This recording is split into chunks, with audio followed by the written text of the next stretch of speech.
नमस्कार, मैं हूं नीलू। तो ट्रंप को टैरिफ पर एक बड़ा झटका लगा है और ये झटका बहुत ज्यादा बाकी देशों के लिए राहत लेकर आया है। ये झटका क्या है और ट्रंप ने जो नीति अपनाई थी इस टैरिफ को लेकर कि ज्यादा से ज्यादा टैरिफ लगाया जाए और अमेरिका के पास ज्यादा से ज्यादा पैसे आए, लेकिन अब इसको लेकर झटका लगा है। किस तरह से ये झटका है, किस तरह से आने वाले समय में टैरिफ को लेकर जो एक टैरिफ वॉर छिड़ गया था उस पर विराम लगेगा। बातचीत करने के लिए मयंक मेरे साथ है।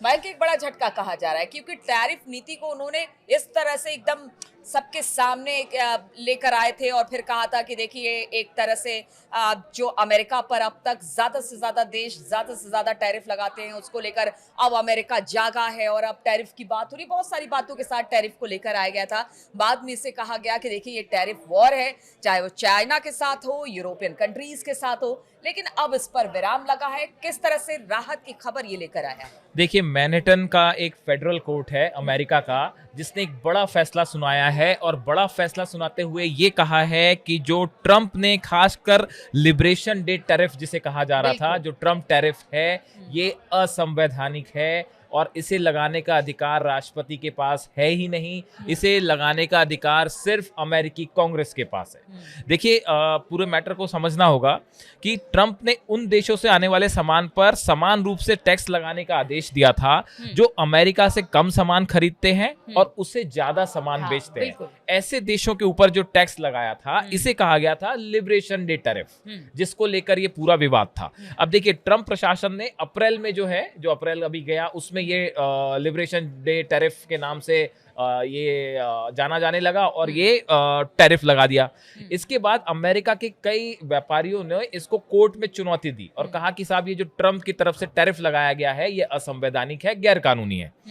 उसके बाद मैनहट्टन की एक फेडरल कोर्ट जो है उसमें इस पूरे मामले को लेकर सुनवाई हुई और उस सुनवाई में कोर्ट ने कई अहम बातें कही हैं। पहली बात तो उसने ये कही कि अमेरिकी राष्ट्रपति ट्रंप ने अपने अधिकारों का दुरुपयोग किया है और ऐसा कदम उठाया है जो अमेरिकी संविधान के खिलाफ है। ये पहली बात टैरिफ को लेकर फेडरल कोर्ट ने कही है मैनहट्टन के। दूसरी बात कोर्ट ने कहा, कोर्ट ऑफ इंटरनेशनल ट्रेड की ये 3 जजों की बेंच थी जो मामले की सुनवाई कर रही थी। उन्होंने कहा है कि अमेरिकी संविधान के अनुसार विदेशी देशों के साथ व्यापार को नियंत्रित करने का अधिकार केवल अमेरिकी कांग्रेस के पास है, ना कि प्रेसिडेंट के पास। ये दूसरी बड़ी बात कोर्ट की तरफ से कही गई।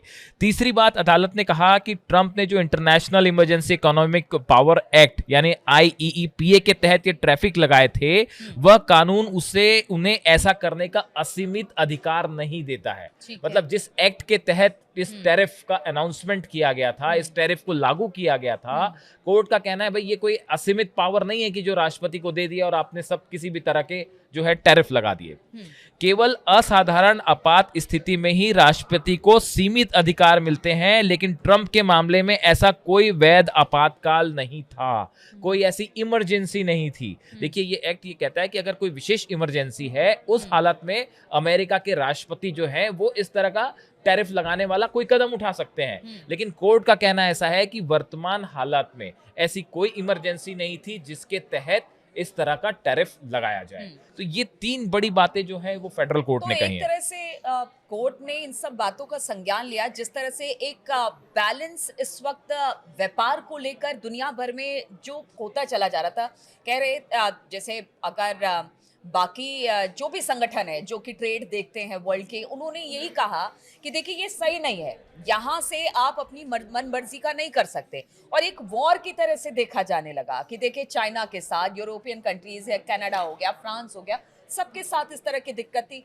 आने वाले समय में लग रहा था कि अब और वर्स्ट स्थिति होगी, क्योंकि देखिए चाइना के साथ कुछ दिन के लिए जरूर इसे स्थगित किया गया था, लेकिन उसके बाद क्या होगा, सब बाजार भी इससे सहमा हुआ था। तो अब इस फैसले के बाद कह सकते हैं कि शायद हालात बाजार को लेकर और व्यवस्थाओं को लेकर दुरुस्त हो, बड़ा परिवर्तन हो सकता है। देखिए, पहले तो ये बात समझनी होगी कि जो ट्रंप की तरफ से तर्क दिए गए फेडरल कोर्ट में, उन्होंने क्या कहा। ट्रंप प्रशासन ने दलील दी थी कि 1971 में तत्कालीन जो राष्ट्रपति थे रिचर्ड निक्सन, उन्होंने भी इमरजेंसी के तहत टैरिफ लगाए थे और तब कोर्ट ने इसे मंजूरी दी थी। ये ऐसा ट्रंप के लॉयर्स की तरफ से कोर्ट में कहा गया। दूसरी बात ये कही गई कि राष्ट्रपति की आपात स्थिति की घोषणा करने की वैधता तय करना अदालत का नहीं बल्कि कांग्रेस का अधिकार है, लेकिन अदालत ने इस तर्क को खारिज कर दिया। ये जो 2 तर्क बड़े ट्रंप की तरफ से दिए गए थे, इसे खारिज कर दिया गया। अब देखिए, ये पूरा जो मैटर है वो एक अमेरिकी के व्यापारियों का एक समूह है, इनके द्वारा रेस किया गया था, और 12 डेमोक्रेटिक अटॉर्नी जनरल्स जो थे उन्होंने इस पूरे मैटर में अपील की थी कोर्ट में। और उनके वकीलों ने ये तर्क दिया था कि ट्रंप का कथित इमरजेंसी की जो बात कह रहे हैं कि भाई इमरजेंसी के तहत या आपातकाल या विशेष हालात में ये फैसला लिया गया, तो ट्रंप का कथित आपातकाल तो उनकी कल्पना मात्र है और दशकों से ट्रेड डेफिसिट चला रहा है, लेकिन इससे कोई संकट पैदा नहीं हुआ। जो इस टैरिफ के खिलाफ जिन लॉयर्स ने अपील की थी, उनका ये कहना था साहब कि ये कोई विशेष इमरजेंसी वाले बहुतों का ये कहना था कि देखिए, ऐसा है कि आने वाले समय में जिस घाटे को कम करने की ट्रंप बात कर रहे हैं, वो उसका असर अब अमेरिका में जो इंडस्ट्री है उस पर भी पड़ेगा, उस वहां के भी व्यापार पे पड़ेगा। हाँ, ठीक कहा आपने। ट्रंप टैरिफ जो है वो एक ऐसा मुद्दा था जो कि पूरी दुनिया में चर्चा का विषय बना रहा। पिछले 6 महीने जब से ये लागू हुआ है, उसके बाद से हर तरफ इसी की चर्चा थी, और ये माना जा रहा था कि इस ट्रंप टैरिफ के बाद जो है पूरे दुनिया के ट्रेड पे इसका बहुत बड़ा असर होगा और ट्रेड डेफिसिट पे बहुत बड़ा असर होगा। कई देशों से जो व्यापार का संतुलन है वो बिगड़ सकता है। अब सवाल ये है कि आगे क्या होगा। हाँ। तो देखिए, ट्रंप एडमिनिस्ट्रेशन की तरफ से इस फैसले को US court of appeals for the federal circuit,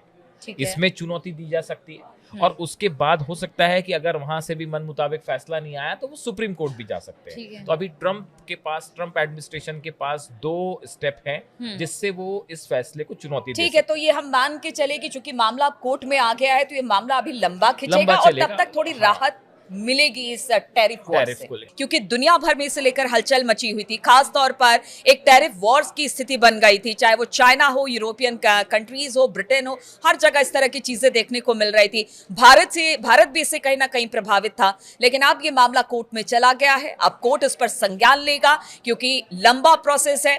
अब जो कि अमेरिकी प्रशासन है, ट्रंप प्रशासन, वो भी इसको लेकर आगे जाएगा, सुप्रीम कोर्ट तक जाएगा। लेकिन तब तक हम ये मान के चले कि इस टैरिफ से फौरी राहत तो जरूर मिलेगी। लगातार हम इस तरह की खबरें आपके लिए लेकर आते रहेंगे। फिलहाल बहुत बहुत शुक्रिया हमारे साथ इस चर्चा में शामिल होने के लिए।